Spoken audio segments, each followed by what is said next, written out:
우리 오늘 함께 나누실 은혜 말씀은 사도행전 23장 11절에서 24절 말씀이 되겠습니다. 사도행전 23장 11절에서 24절. 제가 먼저 11절 읽도록 하겠습니다. 그날 밤에 주께서 바울 곁에 서서 이르시되 담대하라. 내가 예루살렘에서 나의 일을 증언한 것 같이 로마에서도 증언하여라 하리라 하시니라. 나는 샘의 유대인들이 밤을 지어 맹세하되 바울을 죽이기 전에는 먹지도 아니하고 마시지도 아니하였다고. 이같이 동행한 자가 40여 명이었더라. 내 사람들과 성도들에게 가서 말하되 우리가 바울을 죽이기 전에는 아무것도 먹지 아니하고 그에게 맹세하였으니 이제 너희는 그의 사실을 더 자세히 물어보려는 척하면서 공예와 함께 천부장에게 청하여 바울을 너에게로 데리고 내려오게 하라. 우리는 그가 가까이 오기 전에 죽이기로 준비하였노라 하더니 바울은 그들에게 녹하여 있다함을 듣고 와서 동네에 들어가 바울에게 알린지라. 바울이 한 백부장을 청하여 이르되 이 청년을 천부장에게로 인도하라. 그에게 무슨 할 말이 있다 하니 천부장에게로 데리고 가서 이르되 예수 바울이 나를 불러 이 청년이 당신께 할 말이 있다 하여 데리고 가기를 청하노이다 하매 천부장이 그의 손을 잡고 물러가서 조용히 묻되 내게 할 말이 무엇이냐. 대답하되 유대인들이 공모하기를 그들이 바울에 대하여 더 자세한 것을 묻기 위함이라 하고 내일 그를 데리고 공회에 데려오기를 당신께 청하자 하였으나 당신은 그들의 청함을 따르지 마옵소서. 그들 중에서 바울을 죽이기 전에는 먹지도 않고 마시지도 않기로 맹세한 자 40여 명이 그를 죽이려고 숨어서 지금 다 준비하고 당신의 허락만 기다리고 있나이다 하니 이에 천부장이 청년을 보내며 권고하되 이 일을 내게 알렸다고 아무에게도 이르지 말라 하고 백부장 둘이 불러 이르되 밤 제3시에 가이사랴까지 갈 보병 200명과 기병 70명과 창병 200명을 준비하라 하고 또 바울을 데려와 총독 벨리스에게로 무사히 보내기 위하여 짐승을 준비하여라 명하며. 우리가 지난주에 밀레도에서 장로들과 부별대교라는 내용들을 살펴보았는데요. 이제 그 이어서 지금까지 오는 과정을 서론에서 설명해 드릴게요. 사도 바울이 예루살렘에 들어가면 환난과 결박이 있을 거라고 여러 차례 예언하면서 가까운 바울의 동료들조차 가지 말라고 말리고 그렇게 하는 상태였죠. 근데 바울은 그보다 더 큰 하나님의 뜻을 따라서 담대히 예루살렘에 들어갑니다. 그래서 이제 예루살렘에 도착했습니다. 도착해서 보니까 일단 좋은 분위기였습니다. 의장인 야고보를 비롯해서 예루살렘의 장로들이 이제 선교 보고를 듣고 나서 이제 바울이 하나님께서 자신을 통해서 어떻게 이방인들이 복음을 받아들이고 예수를 믿게 했는지 증거를 들었습니다. 그래서 기뻐했거든요. 그리고 나서 조언에 따라서 혹시 시비가 있을지 모르니까 이 유대인들에게 쓸데없는 시비에 휘말리지 않기 위해서 이방인 형제들을 결례를 행하라 라고 얘기를 했습니다. 그래서 이방인들과 함께 성전에서 결례를 행하고 나서 며칠 후에 그 바울이 성전에서 들어가니까 그 다음부터 군중들이 막 사방으로 달려가고 죽이려고 그렇게 막 성전에서 끌어내는 그런 장면이 나옵니다. 그러니까 이미 예고됐던 것처럼 바울은 유대인들에 의해서 또 고난을 당하게 되는 것입니다. 그 상황에서 예루살렘의 치안을 담당했던 천부장이 딱 나서는 것입니다. 죽음 직전에 바울을 끌어냅니다. 그래서 군사 개입이 만약에 그 당시에 조금만 늦었다 그러면 아마 바울은 죽었을지도 모르는 그런 일촉즉발의 상황이었던 것입니다. 그래서 이제 로마 군인에 의해서 끌려가던 바울이 갑자기 돌아서서 천부장에게 한 가지 부탁을 합니다. 그게 뭐냐면 내가 유대인들에게 내 백성 아닙니까? 이 유대 백성들이 다시 한번 이 복음의 메시지를 그러니까 내가 말할 수 있는 기회를 주십시오라고 얘기를 합니다. 그래서 천부장으로부터 허락을 받거든요. 이제 자기 동족들에게 이제 비장한 마음으로 내가 마지막이라는 그 심정으로 사도 바울은 복음을 증거합니다. 근데 바울의 말을 듣고 있는 그들은 더 이상 들을 필요도 없다, 죽이라 이렇게 지금 험악한 분위기 속에 나가는 거예요. 바로 전장에 보면 이 말을 할 때까지 그들이 듣다가 소리질러 이르되 이러한 자는 세상에서 없애버리자, 살려둘 자가 아니라 하며 떠들며 옷을 벗고 던지면 티끌을 공중에 날리니. 그러니까 아주 쌀벌하고 험악한 분위기가 지금 감지되고 있습니다. 이 급한 상황에서 천부장이 또 개입을 합니다. 그래서 바울을 보호해서 일단은 피신시키죠. 그래서 그런 과정에서 이제 그 천부장은 바울이 로마 시민권자임을 알게 되고 무슨 일이 있든지 간에 하여튼 바울이 죽으면 골치가 아프니까 보호를 하는 것입니다. 그래서 천부장은 궁금해하죠. 도대체 유대인들이 왜 당신을 죽이려고 하냐? 당신이 하는 말이 그렇게 틀린 것 같지는 않은데 왜 당신을 그렇게 보면 막 증오하고 죽이려고 하냐? 궁금해합니다. 그래서 우리 공식적으로 회의를 하자, 공회를 열자. 그게 사내들인 공회죠. 그래서 이렇게 감정적으로 호소할 게 아니라 법과 이성으로 한번 이 문제에 대해서 심도 깊게 객관적으로 공정하게 한번 토론하자 이렇게 얘기를 한 것입니다. 근데 분위기가 어떻게 흘러갑니까? 그 공회조차도 바울의 변명을, 바울의 그 설득을 받아들이지 않았습니다. 더 목숨이 위태로워지는 것이죠. 그래서 결국은 바울이 부활에 대해서 사두개인과 그 바리새인의 생각의 다름을 이용하는 발언으로 서로 다툰 사이 자중질환이 일어나는 것입니다. 그래서 위기를 모면한 것입니다. 사두개인과 바리새인들의 그 부활에 대한 견해나 그들이 어떤 게 다른가라는 것은 제가 카페에 성경 Q&A 거기에 올려놨으니까 한번 쭉 읽어보시면 그 배경을 알 수 있을 것입니다. 어쨌든 거기까지 오늘 설명을 못하고요. 그래서 이제 여기까지 21장의 내용이고 오늘 본문에 이제 다루기 전까지 23장의 그 10절까지 내용을 제가 요약해 드렸습니다. 이제 오늘 본문의 시작은 하나님께서 이러한 상황 속에서 바울을 인도해 내셨고 하나님께서 바울에게 너는 로마로 가서 예루살렘에 전함과 같이 복음을 증거하리라 이렇게 사명을 또 재차 확인해 주시는 것입니다. 그래서 하나님이 재차 확인하는 과정 속에서 그 어려움 속에서 바울을 어떻게 로마까지 인도하셨는지 과정이 이제 23장부터 쭉 펼쳐지는 것입니다.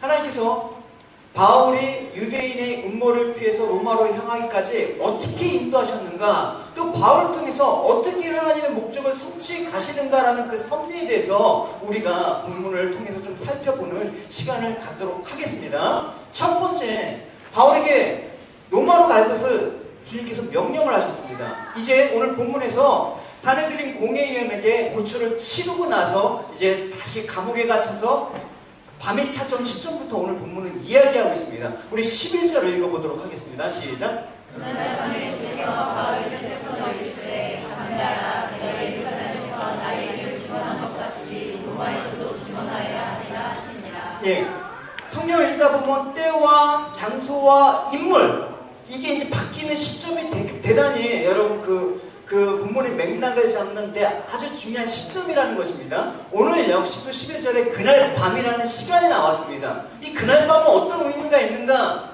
그날 밤은 어떤 의미가 있는가? 우리가 전에 본문에서 살펴본 것처럼 사내들인 공회의원에게 그 고초를 치르고 난 그 밤이라는 것이죠. 그래서 그날 밤에 사도 바울에게 주님이 또 나타나셔서 담대하라 격려의 말씀을 주십니다. 내가 예루살렘에서 나의 일을 증거한 것 같이 너가 이제 로마에서도 또 증거해야 된다라고 사명을 주십니다. 사실 이게 처음은 아니었습니다. 사도 바울은 내가 로마에 갈 거라는 것을 이미 사명 가운데 알고 있었습니다. 19장에 보면 이런 얘기가 있죠. 이 일이 있은 후에 바울은 마게도냐 아가야를 거쳐 예루살렘에 가기로 작정하고 있대 내가 거기 갔다가 후에 로마도 보아야 하리라. 로마 가서 복음을 전해야 된다라는 이미 사도 바울의 마음 가운데 확정함이 있었습니다. 근데 어떻게 로마에 갈 것인가는 사도 바울도 몰랐습니다.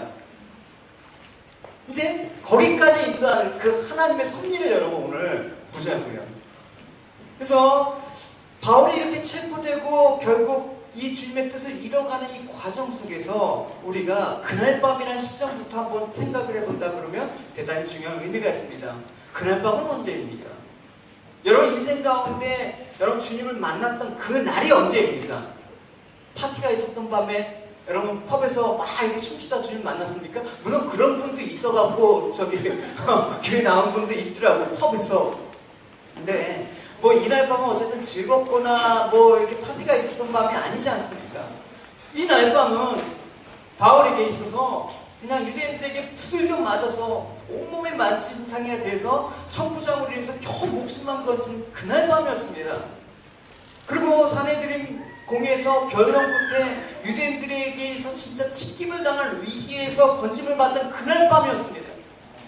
또 이날 밤은 뒤에 여러분 본문을 우리가 읽어봐서 알지만 40명의 암살단이 조직되어 있거든요. 그래서 우리가 바울을 죽이자 먹지도 않겠다라고 하면서 단호한 결의로 암살단이 이제 위협을 하는 그 시점이었습니다. 근데 이날 밤은 여러분 바울에게 있어서 얼마나 외롭고 힘들고 지치고 두려움이 엄습한 그 위기의 밤이었는가라는 사실을 우리가 짐작할 수가 있다는 것입니다. 그래서 이때 위로와 격려가 사실 제일 필요하죠. 힘들 때 도와줘야죠. 힘들 때 위로해야 되죠. 그래서 그의 가슴에는 이 주님에 대한 사랑과 열정 계속해서 쉽지 않았지만 문제는 실제적으로 인간인지라 너무나 힘들고 낙심한 상태에 있었다는 것을 우리는 짐작할 수가 있습니다. 바로 그때 주님께서 바울을 찾아오셨죠. 그리고 격려하고 위로하셨죠. 뭐라고 위로하셨습니까? 담대하라. 여러분 이 말을 여러분 들었을 때 위로가 되십니까? 할렐루야? 근데 보십시오. 이 담대하라는 이 헬라어 다르세오는 좀 의미가 있습니다. 용기를 가지다, 내적으로 치유를, 그러니까 기운을 차리라 이런 뜻입니다. 그러니까 이 말은 우리가 이 말을 할 때는 뭐냐, 바울이 지금 상황에서 벗어나게 해준다는 어떤 보장 있는 말이 아니에요. 이 말의 의미는 지금 상황은 변하지 않을 것이다.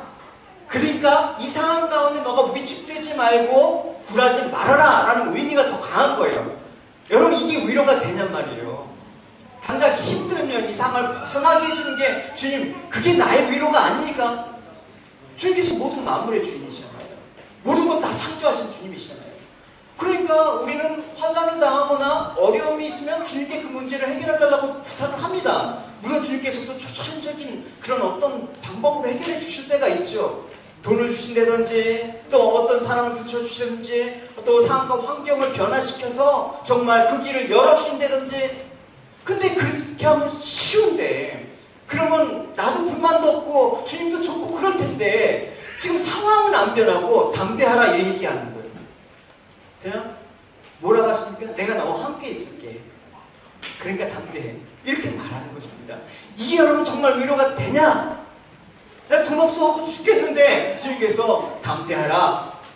이러면 여러분 위로가 되겠습니까? 우리의 위로는 주님 돈 좀 주십시오. 로또라도 맞아갖고 좀 금수저로 바꾸고 싶습니다. 이 정도 위로 생각하십니까?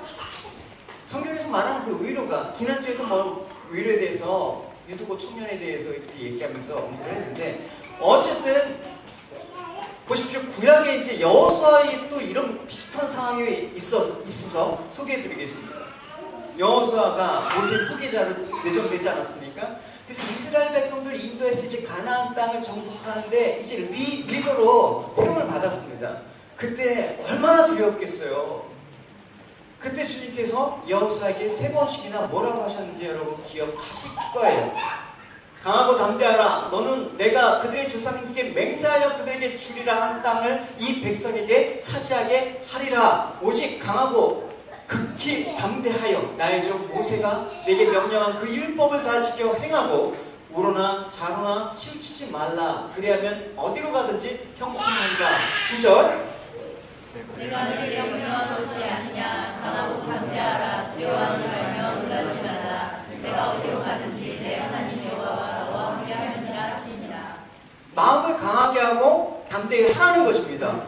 그러니까 여호수아가 얼마나 두렵고 떨린 상태였는지 여러분 짐작을 하시겠죠. 모세의 종으로 있을 때는 모세가 있으니까 든든하죠. 울타리가 있으면 든든하지 않습니까? 근데 이제는 자기가 모든 것들을 책임져야 돼요. 저도 되게 여러분 살얼음을 걷고 있어요. 왜냐, 이게 교회를 이전하는데 결국은 제가 책임져야 될 일이거든요. 여러분 보고 뭐 교회 알아보라고 말은 하지만 여러분 어떻게 하겠습니까? 그러니까 겁이 나요, 사실 매일매일. 하다가 또 빵꾸가 나면 어떡하지? 어쨌든 그러나 자신이 이스라엘 백성을 인도해서 가나안 땅으로 이제 들어가야 되는 상황인데, 그동안 40년 동안 이스라엘 백성이 모세에게 한 행동을 보니까 이게 만만한 일이 아니에요. 그러니까 두려움이 있는 거예요. 내가 어찌 이 많은 사람들을 이끌고 더군다나 불순종과 배신을 밥 먹듯이 하는 이 사람들을 이끌고 어떻게 가나안 땅에 들어간가? 두려움이 찾아왔는데 주님께서 3번이나 담대하라. 이렇게 얘기하는 거예요. 그러면 하나님께서 마음을 강하게 하고 담대하라면서 뭘 줘야 되잖아요. 그래, 너희가 가나안 땅에 정복할 내가 첨단 무기를 주겠다. F-21을 보내주겠다. 사드를 배치해줄게. 아니면 항공모함 몇 대를 보내줄까? 23을 보내라고 한 방 때릴까? 뭐 이렇게 하면 일이 간단한데 주님께서 뭘 주신다고요? 같이 읽어봅시다. 시작. 내 평생에 너를 위해 대적할 자가 없으리니 내가 모세와 함께 있었던 것 같이 너와 함께 있을 것입니다. 내가 너를 떠나지 아니하며 버리지 아니하리니. 뭐예요? 내가 너와 함께 있을게. 그러면 되지 않냐? 여러분 정말 그게 여러분 주님만 있으면 됩니까 여러분? 오직 주님 한 분만이면 충분합니까? 솔직히 말합시다. 여러분 주님 앞에 주님 있어야 되는데 이것도 필요하고 저것도 필요하고 현실은 그렇지 않지 않습니까? 이런 변명을 여러분 하고 싶지요. 저도 하고 싶습니다. 하나님께서 강하고 담대하라 하시면서 하나님께서 주시겠다고 한 이 약속, 내가 너와 함께하면 되지 않느냐? 이게 너희들의 위로가 되느냐라고 지금 묻고 있는 것입니다. 그러니까 예수님께서 오늘 사도 바울의 그날 밤, 가장 힘든 그날 밤에 담대하라. 너는 복음을 증거하기 위해서 로마도 가야 될 것이다. 그걸 위해서 내가 함께 할게. 이게 이제 황당한 거예요. 비행기 티켓, 비즈니스 티켓 끊어서 보내주시면 얼마나 간단해요. 근데 지금 그런 상황이 아니라. 그러니까 여러분, 이 말씀은 뭐냐면 우리가 원하는 것처럼 장차 있을 환란에서 바울을 건져주겠다는 말씀이 아니란 말입니다. 오히려 환란을 피할 길을 가르쳐 주시는 것도 아니란 말입니다. 오히려 뭐냐? 적극적으로 그 환란 가운데 나아가라. 환란이 너를 막지 못하도록 환란을 뚫고 가라. 이런 말이 더 강하다는 것입니다. 그러니까 오히려 더 어려운 거 하는데 주님께서 몰아놓으시는 그런 느낌을 지금 받는단 말입니다. 우리가 예수님을 따르는 삶이란 무엇입니까? 믿음의 삶을 산다라는 것은 무엇입니까? 환란을 마다하지 않고 가는 겁니다. 할렐루야. 싫죠? 아멘하기. 저도 싫어요. 힘든 건 힘든 거 아닙니까? 어쨌든 믿음으로 가는 길에 환란이라는 장애가 있더라도 주님께서 멈추지 마라. 왜? 내가 함께 할게. 이 얘기를 우리에게 약속으로 주시는 것입니다. 할렐루야. 그러니까 나에게 불리하고 손해를 보더라도 이게 믿음의 길이라면 예수님 위해서 가는 거, 사는 거, 이게 바로 너희들의 사명이다. 야고보서는 이렇게 얘기하고 있습니다. 하나님과 주 예수 그리스도의 종 야고보는 흩어져 있는 12지파에게 문안하노라. 내 형제들아, 너희가 여러 가지 시험을 당하거든 어떻게 하라고요? 온전히 기쁘게 여기라. 이는 너희 믿음의 시련이 인내를 만들어내는 줄 너희가 아니라. 인내를 온전히 이루라. 이는 너희로 온전하고 구비하여 조금도 부족함이 없게 하리라. 여러 가지 시험이 옵니다. 여러 가지 시험이 옵니다. 이게 우연히 오는 게 아니라 반드시 온다는 거예요. 그럴 때 여러분 어떻게 하라고요? 기쁘게 여기래요. 도대체 시련이 오고 환란이 온 것을 누가 기뻐하겠습니까? 근데 성도는 기뻐히 여겨야 된다라고 말씀을 하고 있습니다. 왜? 환란을 통해서 모아야 될 것이 있기 때문에 그런 거예요. 여러분 얘기했잖아요. 우리 예수단 모임에 그 세계관이 붕괴되기 위해서 뭘 준다고요? 하나님께서 충격을 주신다고 얘기했잖아요. 그래야지 내가 갇혀있던 이 세계가 깨지면서 보이게 된다는 것입니다. 그래 여러분, 환란을 통해서 인내를 훈련하고 또 인내를 훈련하는 것은 다른 방법이 없고 주님의 약속을 기다리고 믿고 신뢰하는 것입니다. 그래서 그 인내를 통해서 뭘 얻는다고요? 우리가 온전하고 구비하여 조금도 부족함이 없게 될 것이다 라고 얘기를 하고 있는 것입니다.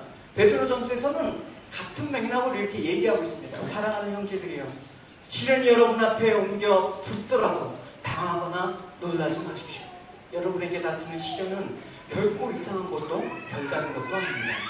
오히려 여러분들을 그리스도의 고난에 동참하게 하는 것이니 진정으로 기뻐하십시오. 장차 그리스도의 영광이 나타나는 날 여러분은 그 영광과 함께 한없는 기쁨을 맛보게 될 것입니다. 할렐루야. 예수님은 우리의 편함을 위해서 너의 가는 길이 환란을 없애주시겠다라고 얘기하지 않았습니다. 그러니까 반드시 어려움은 반드시 닥칠 때 주님께서는 이렇게 신신당부를 하셨어요. 제자들에게 이것은 너희에게 이른 것은 무슨 까닭이냐? 너희는 내 안에 평안을 누리게 하려 함이라. 세상에서는 너희가 환난을 당할지 모르시면 담대하라. 내가 세상을 이겨노라. 덧붙여서 내가 너와 함께 함이라. 할렐루야. 그러니까 주님께서 가신 그 길은 우리도 변함없이 존재하는 것입니다. 사도 바울이 갔던 이 길은 우리도 역시 존재하는 길인 것입니다. 예수님이 걸어가신 길, 사도들이 걸어가신 길, 또 우리가 걸어가야 될 길이란 말입니다. 그러니까 예수님께서 처음 걸어가면서 보이신 것은 고난 아닙니까? 이 길은 사도가 갔습니다. 이제는 우리가 가야 되는 것입니다. 그러니까 담대할 필요가 있는 거예요. 바꿀 수가 없어요, 이 길은. 이 길이 아니면 못 가는 길. 다른 길은 없어요. 그래서 담대함이 필요하다는 거죠. 여러분, 어떤 상황 가운데 있을지 담대하십시오. 어떤 최악의 상황에서 여러분 앞에 펼쳐지는 그 일들 가운데 있다고 할지라도 마음을 가다듬고 예수님 한 분만을 바라보십시오. 할렐루야. 어떤 주님이 우리를 떠나지 않으신다라는 그 약속, 주님이 항상 곁에서 우리에게 담대하라고 인커리지할 때 우리는 일어설 수 있다라는 그 믿음. 그러니까 보이는 곳에 집착하지 말라는 거예요.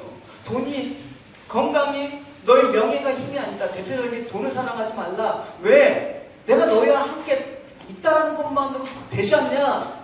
히브리서 말씀을 보면 돈을 사랑하지 말고 있는 말을 족한 줄 알아라. 그가 친히 말씀하시기를 내가 결국 너희를 버리지 아니하고 너희를 떠나지 아니하리라 하셨느니라. 이렇게 얘기하고 있단 말입니다. 그래서 우리의 모든 일은 있잖아요. 주님이 하시는 일입니다. 주님의 일을 담아서 우리에게 이 일이 너희 일이기도 하다라고 우리에게 외문하셨습니다.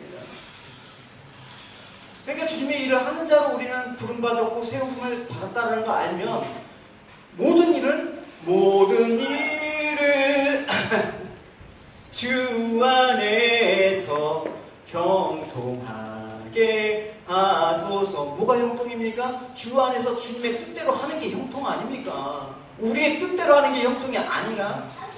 그래서 성도는 이러한 주님의 믿음, 주님만이 필요한 그 믿음으로 사는 이 성도는 세상이 그를 이기지 못합니다. 우리는 세상을 이길 수가 있습니다. 이것을 아는 것이 담대함이라는 것입니다. 부디 여러분, 어떤 일이 있더라도 담대하십시오. 할렐루야. 두 번째, 이제 이 과정에서 주님께서 로마로 보내기 위해서 이 바울의 생지를 통해서 유대인의 음모를 폭로하는 과정을 좀 살펴봅시다. 아까 얘기했듯이 사내들인에서 바울을 합법적으로 처벌하던 그 유대인의 계획은 바울의 그 지혜로운 변론과 또 사두개인과 바리새인들의 자중지단으로 말미암아 실패로 돌아가고 말았습니다. 상황이 이렇게 이르니까 유대인들이 열받은 거예요. 반드시 죽여야 돼. 그러면 40명의 그 특공들을 조직한 거예요. 암살단을 자객을 조직해갖고 40명이나 바울 한 명 죽이려고 지금 음모를 꾸민단 말입니다. 12절부터 우리 15절 이 내용입니다. 같이 읽겠습니다. 시작. 바리새인의 유대인들이 밤을 지어 맹세하되 바울을 죽이기 전에는 먹지도 아니하고 마시지도 아니하겠다 하고 이같이 동맹한 자가 40명을 일어나라. 내 제사장들과 정육들에게 가서 말하되 우리가 바울을 죽이기 전에는 아무것도 먹지 않기로 국계를 의지하였으니 이제 너희는 그의 사실을 더 자기의 이로를 척하면서 공회와 함께 천부장에게 청하여 바울을 너희에게로 데리고 내려오게 하라. 우리는 그가 가까이 오기 전에 죽이기로 준비하였노라 하더니. 그러니까 이 40명의 암살자는 지금 대제사장과 장로들의 그 결탁으로 인해서 서포팅되는 단체입니다. 그러니까 이 얼마나 무시무시한 상황이에요. 그러니까 바울은 이제 죽이려고 어떻게 하냐면 사내들인 공회에서 다시 재소환해서 조사를 해야겠다. 지금 로마 군영에 있어 천부장이 보호하고 있단 말입니다. 이 안에 있으면 바울을 못 건드려요. 그러니까 사내들인에서 다시 조사할 테니까 보내달라 이렇게 요구한다. 그 과정에서 암살하려고 지금 계획하고 있단 말입니다. 매복했다가. 근데 이런 유대인의 음모는 바울의 생질에 의해서 발견돼서 천부장님께 보고가 들어갑니다. 같이 16절, 17절 읽어보겠습니다. 시작. 바울의 친구들이 그들이 왜곡하여 있다함을 듣고 와서 베드로에 들어가서 바울에게 알리니라. 바울이 한국의 부장을 청하여 이르되 이 청년은 청부장에게로 인도하라. 그에게 무슨 할 말이 있다 하니. 바울의 생질은 바울의 누이의 아들, 그러니까 조카를 말하는 거겠죠. 우리가 갑자기 뜬금없이 등장한 듯해요. 바울의 생질이 누군지도 몰라요. 어떻게 그들이 그 조카가 유대인의 음모를 갑자기 엿들었는지 우리는 그 과정이 지금 모른단 말입니다. 중요한 것은 뭐냐? 하나님께서 바울의 생질을 갑자기 내세우셔서 바울을 위기 가운데 건져주셨다는 그 내용입니다. 사실 바울은 예수를 만나고 나서 전도자로 변한 후에 가족과의 인연도 끊어졌다는 것을 우리가 짐작할 수가 있습니다. 왜? 바울은 예수를 만나기 전에 모든 관계가 끊어졌다는 것을 고통으로 표현한 적이 있습니다. 그래서 빌립보 교인에게 이런 말을 했습니다. 내가 그를 위하여 모든 것을 잃어버렸다. 여기에는 뭐 본인이 쌓아놓은 어떤 세상적인 것도 포함되겠지만 본인의 가족관계도 다 잃어버렸다는 뜻을 뜻하는 것입니다.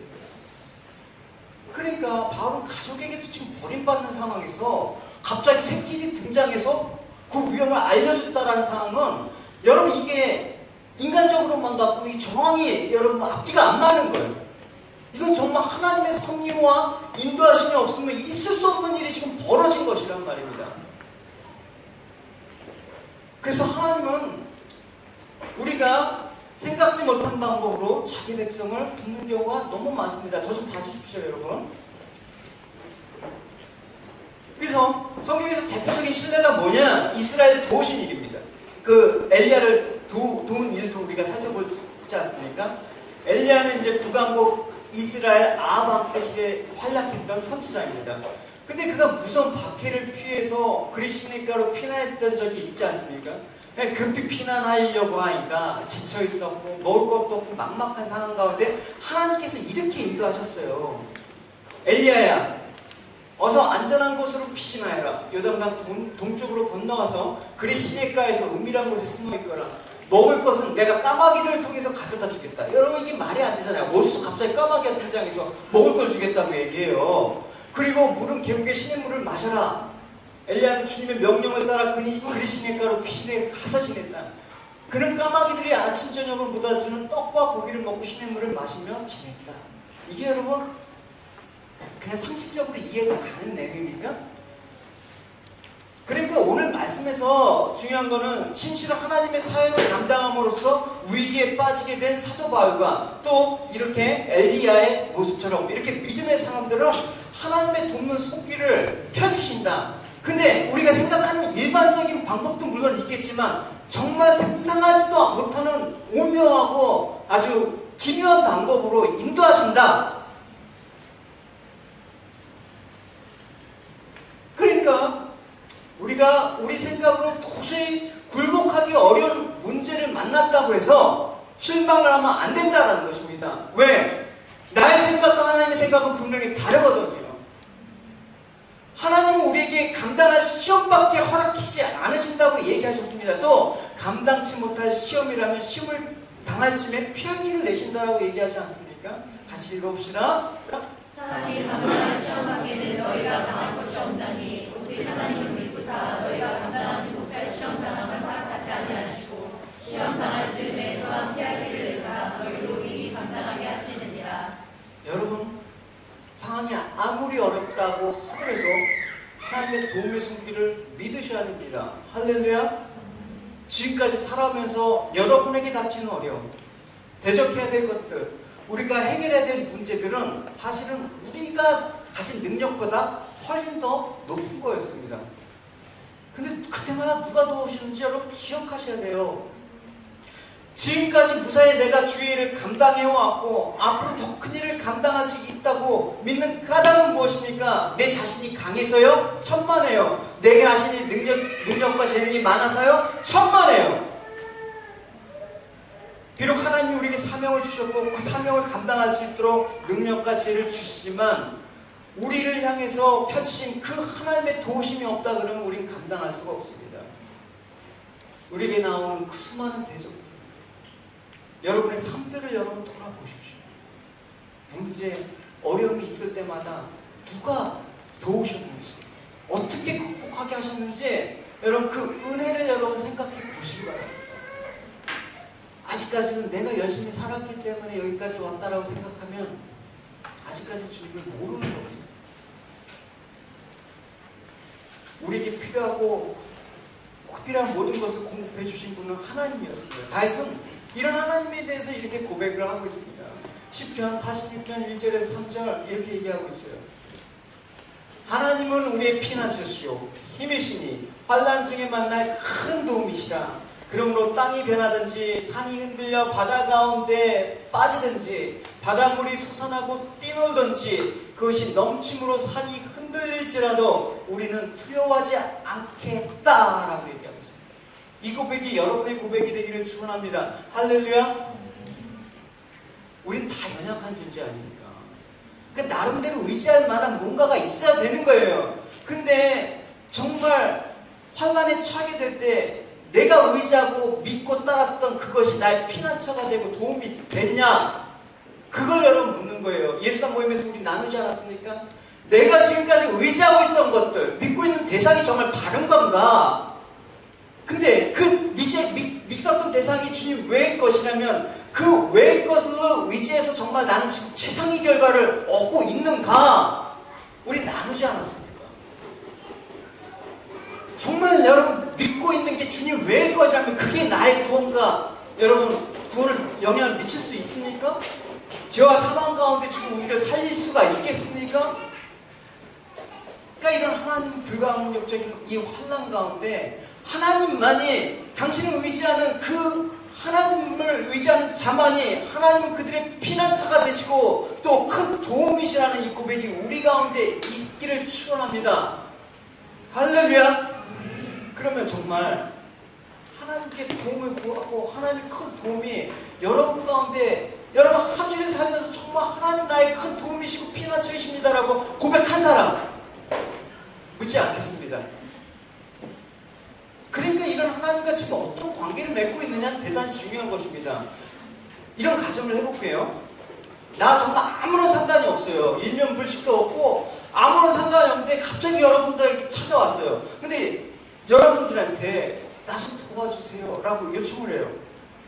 한 번도 모르는 사람이 몇백 불 정도 도와달라고 하면 혹시 여러분들은 또 마음이 좋으니까 도와줄 수가 있는데 내가 지금 집 사느라고 한 몇만 불 이렇게 있는데 갑자기 그걸 달라고 하면 여러분 주겠습니까?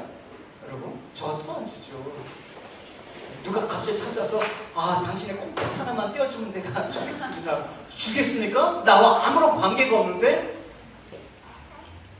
근데 과연 이런 걸 생각해보면 평소에 나는 하나님과 아무런 관계없는 삶을 살아.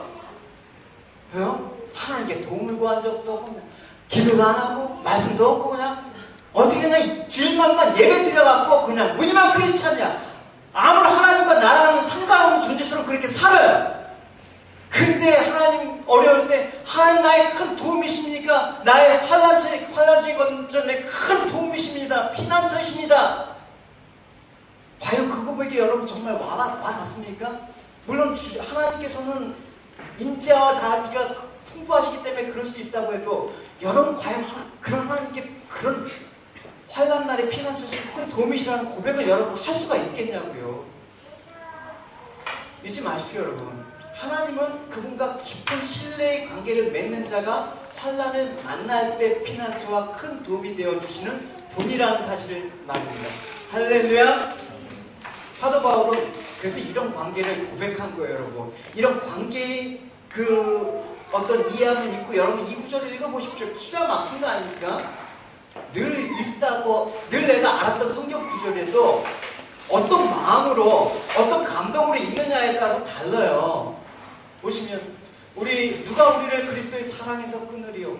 환난이나 공고나 박해나 기근이나 적신이나 위험이냐 칼이냐. 기록된 바 우리가 종일 주를 위하여 죽임을 당하게 되고 도살당한 양같이 여김을 받았나이다 함과 같으니 그러나 이 모든 일에 우리를 사랑하시는 이로 말미암아 우리가 넉넉히 이기느니라. 내가 확신하노니 사망이나 생명이나 천사들이나 권세자들이나 현재일이나 장래일이나 능력이나 높음이나 깊음이나 다른 어떤 피조물이라도 우리 주 예수 그리스도의 안에 있는 하나님의 사랑에서 끊을 수가 없다. 할렐루야. 이 고백, 이 관계, 이런 사람만이 하나님은 나의 큰 환난의 도움이시오 피난처이십니다 라고 고백할 수가 있다는 거예요. 여러분, 내가 하나님 열심히 살게요, 내가 열심히 일할게요, 하나님 그냥 조금만 도와주세요, 조금만 힘들 때 그냥 조금만 도와주시면 제가 알아서 할게요. 이런 고백이 과연 신앙 고백입니까 여러분? 그러니까 바울과 주님의 이런 깊은 관계에 있기 때문에 사도 바울은 비록 내가 이상한 가운데 하나님 담대할지라도 이상은 변하지 않아, 그러나 하나님께서 보여주시고 결국 하나님께서 로마까지 가게 해주신다 그러면 나는 모르지만 하나님의 방법과 인도함으로 인해서 로마까지 갈 거야, 이 얘기를 하고 있는 것입니다. 그럼 뭐가 두렵겠습니까? 만약에 혹시라도 바울이 죽는다면 바울은 거기서 사명이 다 끝났기 때문에 그냥 이제 영원히 하늘나라에서 안식하면 되기 때문에 죽는 것이지, 하나님의 일이 실패로 끝나서 죽는 건 아니에요. 우리는 제가 여러 차례 말하지만 사명이 있기 전까지 이 땅에서 안 죽어요. 사명을 붙잡고 사는 사람들은 이 땅에서 하나님 부르시는 그날까지 살아야 되는 거예요. 여러분, 위에서 뭐 100kg짜리 뭐가 떨어졌다고 동영 집사님? 그거 죽는 거 아니야. 100kg짜리 100kg짜리가 머리 떨어졌대요. 근데 자기가 머리가 돌머리라고 웃는데 하나님이 저 사람을 사명이 있기 때문에 살려주신 거예요. 믿습니까? 그죠? 그냥 애고 좀 머리 탓을 해. 그런 거예요 우리가. 그러니까 여러분, 하나님이 내 인생을 개입하시고 인도하시고 끝까지 하나님 내가 이 땅에 살아가야 될 그 목적을 이루신 때까지 하나님께서 개입하신다. 하나님께서 길을 만드신다. 광야에 길을 내시고 사막에 물을 만드신다. 이게 우리 고백이 되어야 되는 것입니다. 할렐루야, 할렐루야. 과연 여러분, 유대인의 계획을 새끼리 어떻게 알게 됐습니까? 우연이겠습니까? 그렇다면 왜 하나님께서는 이런 대적자의 계획들이 수포로 돌아갈 걸 알면서 세상의 모든 일을 이렇게 버리신 겁니까? 이런 일을 막으시면 되지 않습니까? 하나님, 이렇게 어려운 일을 아예 안 일어나도록 하나님 그런 분이시지 않습니까? 우리 가끔 그런 질문 하잖아요. 난해한 질문이라고 생각하지만 오늘 본문 속에서 여러분 풀어낼 수가 있습니다. 왜냐, 유대인의 계획이 실패를 통해서 이런 일을 사도 바울에게 안 닥치면 좋은데 왜 이런 일을 닥치게 하느냐? 이 세상 인간사의 실패를 통해서 하나님께서는 너희들이 이걸 알았으면 좋겠다. 세상의 모든 일이라는 건 너희들 인간의 계획에 의해서 성취가 되는 것이 아니라 하나님의 계획에 따라 하나하나 성취가 되는 거야 라고 알려주시기 위함이라는 것입니다. 그래서 하나님을 믿는 성도들이 담대할 수 있는 것입니다. 이게 경건의 능력이에요. 성경에서 말하는. 어떤 일들든지 내가 흔들림 없이 하나님의 인도하심 믿고 살아가는 거, 그거는 흉내낼 수가 없는 신앙이에요. 우린 다른 거 흉내낼 수 있단 말이에요. 내가 하는 열심? 여기서 여러분 찬양드리다 손 한번 드리면 다 경건을 얼마든지 흉내낼 수 있어요. 여러분, 얼마든지 내가 가짜인데 진짜처럼 흉내낼 수는 있어요. 신앙은 모방은 가능해요. 겉모양은. 근데 이거는 흉내가 안 된다는 거예요. 어떤 일에든지 담대함 없이 하나님께서 뜻을 이루어가시는 그 하나님을 신뢰하는 그 모습에서 나오는 그 신앙은 모방이 안 돼요. 흉내낼 수 없는 그 신앙을 여러분 가지시기 바랍니다. 할렐루야. 하나님은 저와 여러분을 이런 믿음의 사람으로 만들기 위해서 일하시고 그 역시 여러분들을 세워서 주님의 일을 감당하시기 위함이라는 것입니다. 전도서 말씀 보십시다. 같이 읽어봅시다. 시작. 하나님께서 하신 일을 무엇인지 한 번만으로 우리를 변함이 없다는 것을 깨달았다. 사람이 그 일을 빼거나 더하여 바꾸어줄 수 없다. 하나님께서 이와 같은 방식으로 우리가 하신 분석을 분노하시는 하나님을 경외하도록 해주시는 데 있다. 지나 안녕? 이런 말 처음 들어보지? 이상해?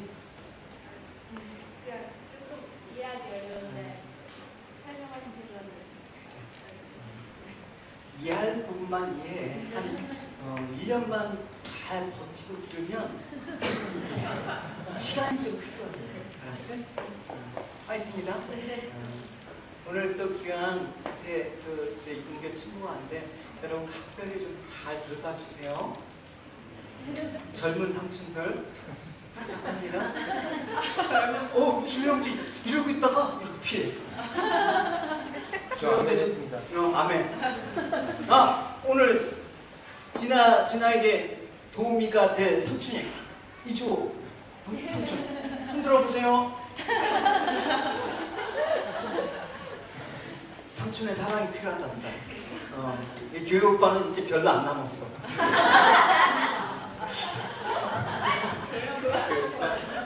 교회 오빠가 좀 있어야 되는데 청년부 부흥을 위해서 기도해 주시죠. 어쨌든 어디까지 했지? 우리가 원하는 대로 되지 않은 까닭은 무엇이냐? 뭐라고 나와 있습니까? 하나님을 경외하는데 깨우침에 있다라고 얘기하는 거예요. 하나님밖에 하실 수가 없구나. 이게 경외이에요. 나는 할 수 없고, 나는 무력하고, 나는 연약하지만 이 모든 것들을 하나님께서 이루어 가시구나. 이걸 깨닫게 하기 위해서 너희 뜻대로 안 된다라는 걸 보여주신다. 우리 생에 여러분 계획대로 잘 살아왔습니까? 내가 판단할 땐 잘 될 것 같이 했던 일도 실패하지 않았습니까?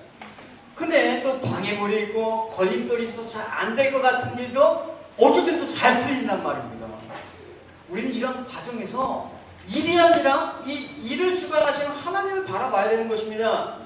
이 모든 것이 하나님에 의해서 인도함을 받아야 된다는 것입니다. 할렐루야.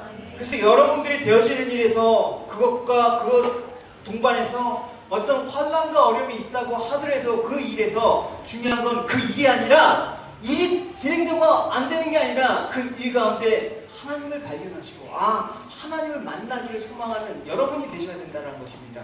할렐루야. 날마다 하나님은 어떤 분인가 우리는 배워야 돼요. 여러분 안다고 생각하면 발전이 없어요. 배워야 되는 거죠.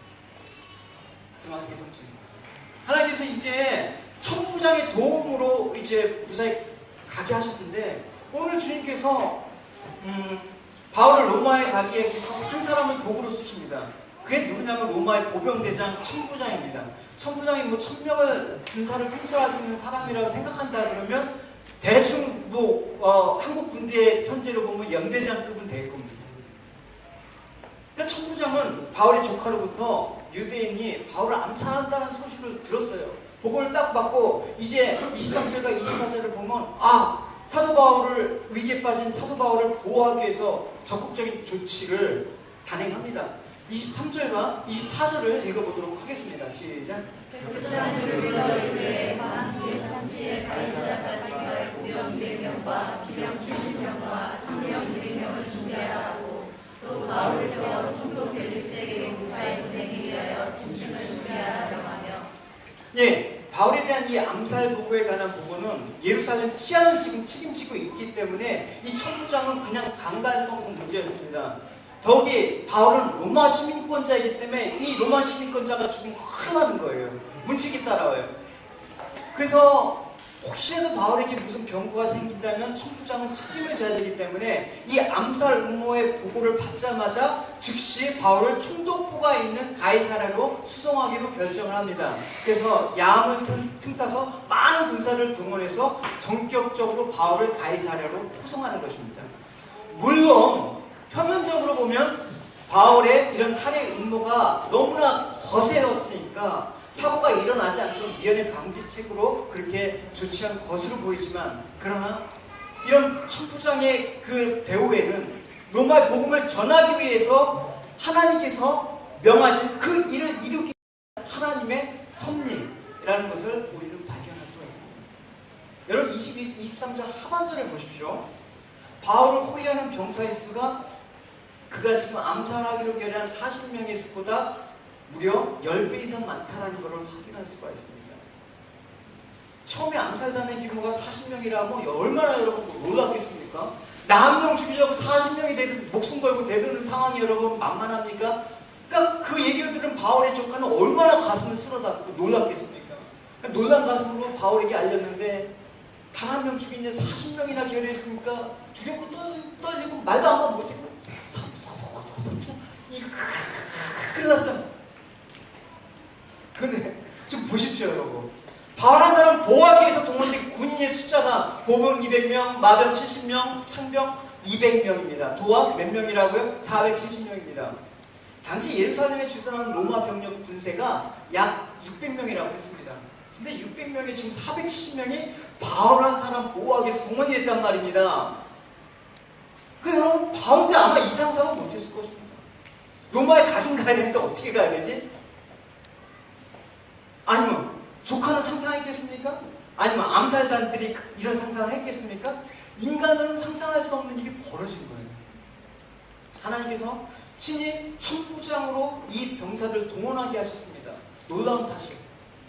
그러니까 이렇게 하나님은 당신의 백성들을 위해서 대적자들보다 훨씬 더 많은 하늘의 군대를 준비하시고 여호와 일의 하나님이신 하나님께서 우리를 보호하신다는 것입니다.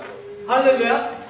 천군 천사를 동원한다는 말입니다. 여러분 삶들에 여러분 그냥 좀 사설 뭐 보디가드 몇 명 동원하는 거하고 차원이 다르는 일입니다. 여러분 다해서 보십시오. 여러분 의인이었던 그에게 대적자들 눈이 많았잖아요. 막 바울을 다윗을 죽이려고 이렇게 탄식하죠. 시편에서 여호와여 나의 대적이 우리 민정자매가 한번 이거 30편 한 편 읽어봅시다. 시작. 그 드라마 이거처럼 그 시편 3편 그 바이블처럼 나는 아직도 생생해요. 여호와여 나의 대적이 어찌 그리 많은지 일어나 나를 치는 자가 많으니. 그렇게 안 읽었어. 나는 기억해. 여호와여 나의 대적이 어찌 그리 많은지요 일어나 나를 치는 자가 많으니이다. 이렇게 읽었어. 확인해봐요 파일을. 근데 이제 잠언 말씀 나오면 이제 경승사님 그 많은 대적으로 인해서 절망하고 넘어졌냐고요. 이렇게 많은 대적이 있는데 그게 당당한 고백이 바로 이어서 나와요. 천만인이 나를 애워싸 진친다 해도 나는 두려워하지 아니하리라. 할렐루야. 천만이 나를 둘러싸도 나를 지키신 하나님의 준비하신 하늘의 군대는 훨씬 더 많게 두렵지 않아. 이렇게 얘기하는 것입니다. 여러분 우리가 조그만 시련이 닥쳐도 벌벌 두려워할 이유가 사실은 없는 것이죠. 이것들만 볼 수만 있다면, 하늘의 군대만 볼 수 있다면, 믿음의 눈을 뜨고 볼 수만 있다면, 하나님께서 우리를 지키시기 위해서 수많은 천군 천사를 동원해서 지키신다고 한다 그러면 우린 무서울 게 없을 것입니다. 그래서 이 기도를 해야 되는 것입니다. 그 열왕기하 보면 엘리사의 종 그 시종이 자신이 구한 도단성에 수많은 아람 군대들이 포위를 했어요. 이제 죽는 일밖에 없는 거예요. 전력이 상대가 안 되는 거예요. 그 깊은 절망에 빠져서 엘리야에게 말합니다. 엘리사에게 말합니다. 이런 말을 하죠. 엘리사의 시종이 아침에 일어나 성문 밖으로 나가보니 온 성읍이 전차와 대군이 포위되어 있었다. 그 시종이 엘리사에게 달려 이제 우리는 어떻게 해야 좋겠습니까? 라고 묻습니다. 여러분 누가 여러분의 이 질문하면 여러분 어떻게 합니까? 대적들이 이렇게 많은데 어떻게 하죠? 우리 사대문제가 이렇게 많은데 어떻게 하죠? 우리 교회 옮겨야 되는데 옮길 장소가 없는데 어떻게 하죠? 돈도 없는데 어떻게 하죠? 깊은 절망에 빠진 이 시종에게 엘리사가 말합니다. 16절에 그러나 엘리사는 조금도 걱정할 필요 없어. 우리 편에는 더 많은 군대가 있어. 그렇게 얘기하는 거예요. 그리고 나서 시종의 눈을 열어달라고 기도합니다. 17절에 그리고 주님 이 시종의 눈을 열어보게 하여 주시옵소서 기도하였다. 주께서 그 시종의 눈을 열어보게 하시자 그 성읍에 위치한 온 산에 불말과 불수레가 가득하여 엘리사를 둘러싸고 있는 것이 보였다. 할렐루야. 이걸 보시죠. 하나님의 도우심이 막막한 게 아니라 여러분 믿음의 눈을 뜨고 보면 하나님의 도우심을 볼 수가 있어요. 사람이 절망하는 건 왜 절망합니까? 단지 현실 상황 때문에 절망하는 것 같습니까? 아닙니다. 사실 대개의 경우 이 절망 가운데 예측하는 것 때문에 수렁에 빠지는 거죠. 그러니까 스스로 포기하고 예측하면서 부정적인 판단이 이건 불가능해. 그런 방법이 없어. 그러니까 사람은 누구나 어떤 문제를 당하면 결과를 예측한단 말입니다. 우리 성도들이라고 해서 예외가 아니에요. 그러나 세상 사람들과 성도에는 문제에 대한 결과를 예측함에 있어서 차이점이 분명히 있어야 된다는 것입니다. 무엇입니까? 바로 믿음. 이 믿음으로 지금의 문제를 해석하고 앞으로 일어나게 될 일들을 직면하고 해석하는 거, 판단하는 거, 내다보는 거, 이게 우리에게 필요하다는 것입니다. 그래서 사도 바울은 이렇게 고백했어요. 우리가 믿음으로 행하고 보는 것으로 행하지 않겠다. 믿음으로 행한다. 믿음의 눈으로 바라보고 결과를 예측하는 거예요. 현실 보면 바울의 상황이 얼마나 지금 절망적이에요. 매 맞고 감옥에 갇히고 억울한 누명 씌고 막 불공평한 재판 가운데 막 찢어 죽일 듯이 그렇게 달려들고 사형에 처하기도 하고 목숨을 걸고 죽이려는 지금 40명의 암살단이 조직해갖고 자기를 노리고 있고, 우리가 보기에는 바울이 지금 로마까지 가는 복음을 전할 확률보다 죽을 확률이 100배 커요. 가능성이 없어 보여요. 게임이 안 되는. 지금 도대체 하나님 어디 계시고 지금 사단의 세력만 지금 난리, 바울을 죽이려고 지금. 그러나 우리는 이 과정에서 지금 보고 있습니다. 그리스도 안에서 믿음의 눈으로 보면 어떠한 문제가 닥치더라도 낙심할 필요 없다, 절망할 필요가 없음을 깨닫게 되는 것입니다. 왜? 그것은 모든 것이 하나님께서 진행하시고 허락하신 일이기 때문이다. 할렐루야. 우리 교회 사명이 있는 날 우리 교회 망하지 않습니다. 바로 웨어하우스 어느 때니까 다들 겁내요. 어떻게 오늘 그 비용이 얼마죠? 그걸 왜 걱정해? 걱정하지 말고, 왜 그러냐? 우리는 예배를 드려야 될 장소가 필요하기 때문이지. 일주일 내내 우리 예배 드릴 겁니다. 할렐루야? 저 사찰 집사를 알려놓으면 웨어하우스 그냥 다 정리하고 그냥 저 도망갈 겁니다. 아닙니다. 도망은 안 갈 겁니다. 여러분, 모든 것들이 하나님께서 허락하십니다. 여러분, 이 고백이 단순한 성경 암송 구절이 되길 원하지 않습니다. 같이 읽어봅시다. 시작. 우리가 알거니와 하나님을 사랑하는 자 곧 그의 뜻대로 부르심을 입은 자들에게는 모든 것이 합력하여 선을 이룹니다. 아멘. 뭐 공식적으로 광고 안 나겠지만 월요일부터 이제 그 캠시에 그 쇼핑몰에서 이제 태훈 형제가 이제 비즈니스를 오픈합니다. 정식으로. 여러분, 스시 많이 먹어주십시오. 저는 이제 다른 목사님들, 다른 사람하고 약속 장소 잡고 다른 데 안 잡고 무조건 거기서 스시. 메뉴가 정해졌어요. 이제 한 10년 동안 안 바꿀 거예요. 메뉴.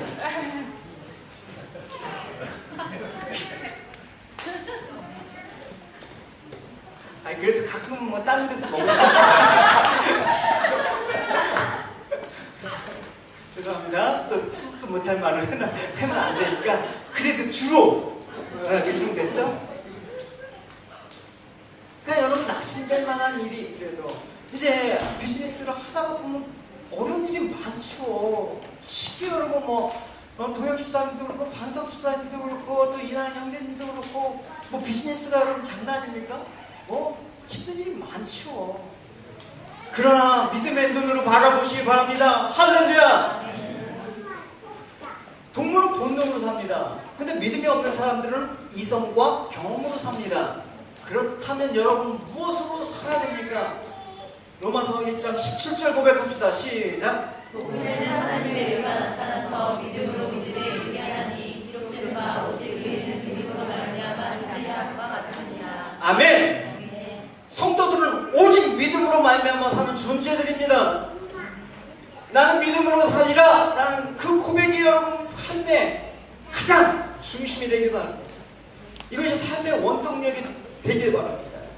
이래야지만 위기 때일수록 더욱 믿음의 눈으로 문제를 보게 되고 배후에서 일하시는 하나님의 섭리를 확신할 수가 있을 것입니다. 할렐루야. 이제 마무리 짓겠습니다. 사도 바울이 예루살렘에서 가이사랴로 내려가기 위한 준비 진행을 우리가 살펴보았습니다.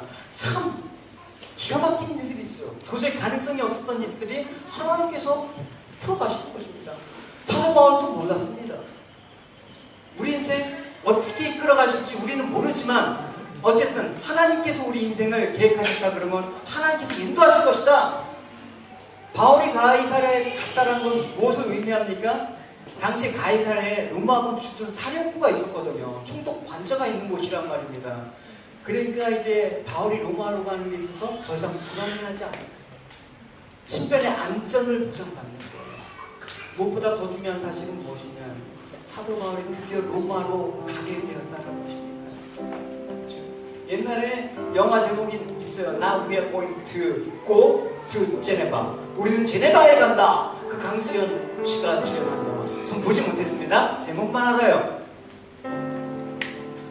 그러니까 바울은 일찍부터 로마에 가기를 소망했습니다. 주님, 세상에 지금 가장 중심지가 왔고 저기 심장부에 들어가서 제가 복음을 전하고 죽겠습니다.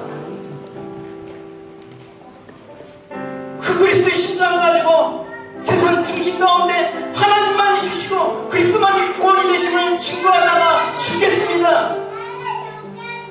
이 소망을 불태웠습니다. 그래서 하나님께서 그에게 주신 소망이기도 했습니다. 근데 하나님께서 이 소망을 주시자마자 무엇이 먼저 찾아왔습니까? 죽음의 위협이 먼저 찾아왔습니다. 어려움이 찾아왔습니다. 도저히 헤어날 수 없는 이 상황이 그를 힘들게 했습니다. 근데 결과를 여러분 보십시오. 어떻게 되겠습니까? 그 결과 자신이 나가고자 하는 방향으로 더 빨리 가게 되었어요. 안전하게 하나님이 원하시고 자신이 원했던 그 길을 더 빠르고 안전하게 갈 수 있었단 말입니다. 우리 찬양팀 나와서 고백합시다. 여러분, 지금 말할 수 없는 극한 어려움이 처한 분이 있습니까? 생각지도 못한 그 역경에 처한 분이 있습니까? 하나님께서 여러분들을 좋은 길로 인도해 주실 믿습니다. 할렐루야. 그것으로 말미암아 여러분들 향해서 계획하신 믿음의 행보가 흔들림 없이 더 빨라지고 더 안전하고 더 견고하게 여러분 믿음의 행보를 가실 수 있는 주님의 믿음의 사람이 되기를 주님의 이름으로 축원합니다. 할렐루야. 우리 같이 일어나서 이 찬양을 고백합시다. 하나님, 주님의 임재 가운데 주님께서 함께 하심에 하나님, 주님 어둠 속에서 찾아왔던 절망 가운데 찾아왔던 그 주님을 만나게 하셔서 하나님, 주님을 보게 하여 주셔서 이 믿음의 눈을 뜨고 하나님 이 세상 믿음의 하나님 행보를 갈 수 있도록 주님 도와주시옵소서.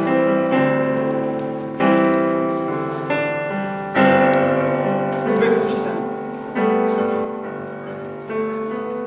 나의 주님께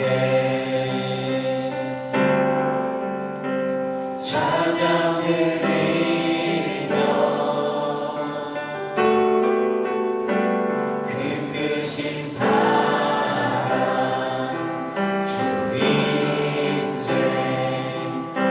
감사해.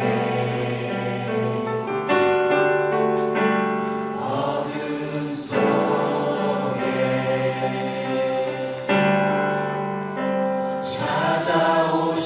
찾아오셔서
기록하셨습니다. 하나님 우리 인생 끝까지 하나님 이 교회에 애당 교회에 주신 그 사명 끝까지 바라보고 주님께서 정하시고 그 목적 판매대로 이루시는 그 주님을 신뢰하며 나갈 수 있도록 주님 도와주시옵소서. 우리가 육신으로 바라보는 것 이상의 기쁨을 맛보게 하시고 하나님 주님의 행하시고 놀랍고 아름다운 이 은혜의 사건들을 목격하고 체험하면서 살아가면서 이 땅에 많은 영혼들을 하나님 주님께 전하고 하나님 인도하는 아버지 그 일들을 저희들 감당할 수 있도록 도와주시옵소서.